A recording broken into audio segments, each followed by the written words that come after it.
Hey guys, welcome back to my channel. In this video, I am going to talking about a Kenyan writer Ngugi Thiong'o. So let's start. Ngugi wa Thiong'o is one of the major literary figure in African literature.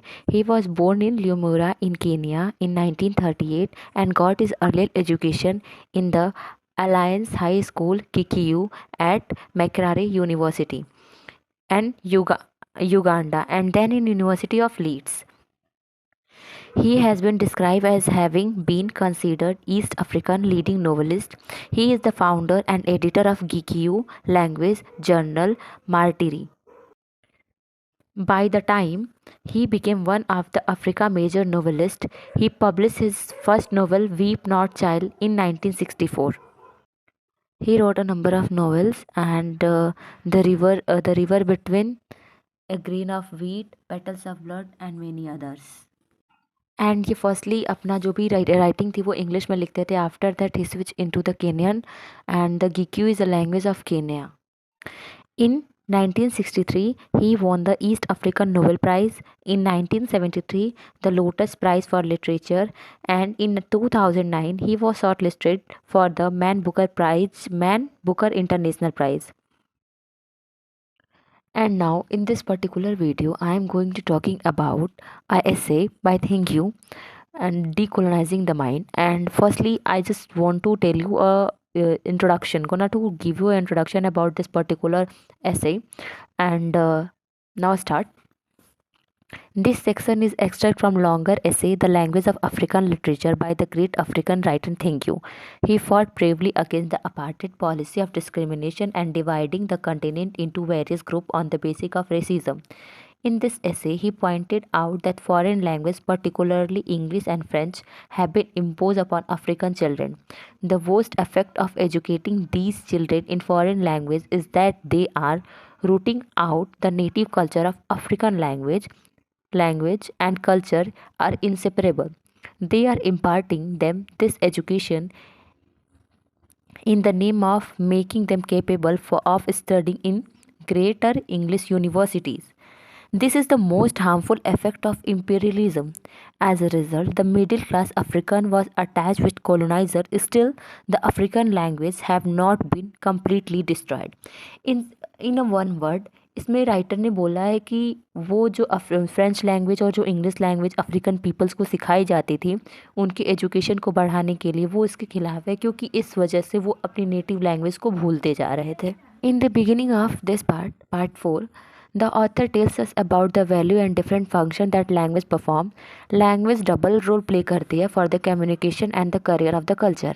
And अगर हम English की बात करें तो British और Sweden and Denmark में ये बोला जाता है, but place in life the place of this language in life is different. The Swedish and Danish people इसे सिर्फ यूज़ करते हैं कम्युनिकेशन के लिए, बट जो इंग्लिश पीपल हैं, ब्रिटिश पीपल हैं, ये इसे कम्युनिकेशन के लिए भी यूज़ करते हैं, as well as English language is carrier of their culture and history also. Same Swahili language जो है इसे ईस्ट एंड सेंट्रल एशिया में सिर्फ कम्युनिकेशन के लिए यूज़ करते हैं, but in Tanzania, Kenya and also in Zanzibar it is the carrier of the culture also because it is their mother tongue. And again, writer says that a means of communication language has imported in three elements. The first is the language in real life according to the Karl Marx. It is the basic of the principle of origin and development of language. It establishes link in the nation and the people who produce wealth and other necessity of the daily life. The second important aspect of language of the communication is speech, which imitates the real life of man, the verbal sign, and the reflection as well as communication. They create a relation between human being. Language is a system of verbal sign and it makes the production possible. And the third important aspect of written sign, the written word imitates the spoken. Writing is represent of sound with visual symbol from the simplest note among Suffered to tell a number in heard or the hieroglyphics among the Egiku, Gikandi singers and poet of Kenya of the most complicated and different letter and picture writing system of word today. In most society, The written and spoken language are the same in they represent each other. The communication between human being through language is basic of the evaluation of culture.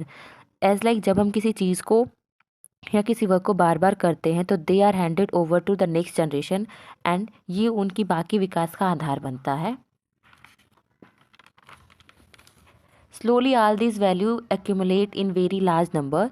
They became truth of life and control over ideas. और जैसे जैसे समय बीतता है, the way of their make them different from others. और इस प्रकार वो अपने कल्चर को डेवलप करते हैं और ये सब सिर्फ लैंग्वेज की वजह से ही पॉसिबल हो पाता है. सो culture is inseparable from language and it make the growth and transmission of knowledge and experience from one to another generation. And language and culture also has a three important aspects. Culture and history reflect each other and culture is chiefly the product of history. Culture reflects the struggle of women being in creating wealth. The second aspect of language as the basic of culture is that it forms an image in the mind of child. Language as a part of culture established a relation between man and his own self, between him and other. And the third aspect of language as a culture. Culture transforms the experience and the reality through spoken or written language. Language is thus a mean of communication and the basic of culture. Communication creates culture and culture in mean of communication.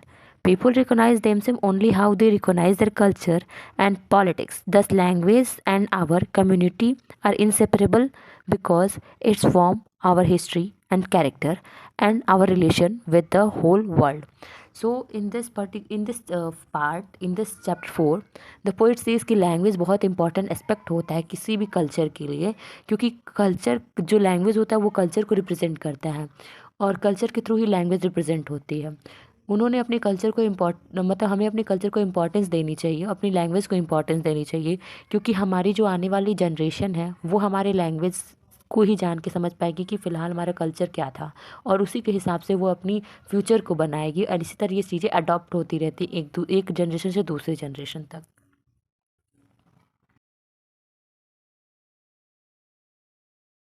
Thank you so much for the watching till the end.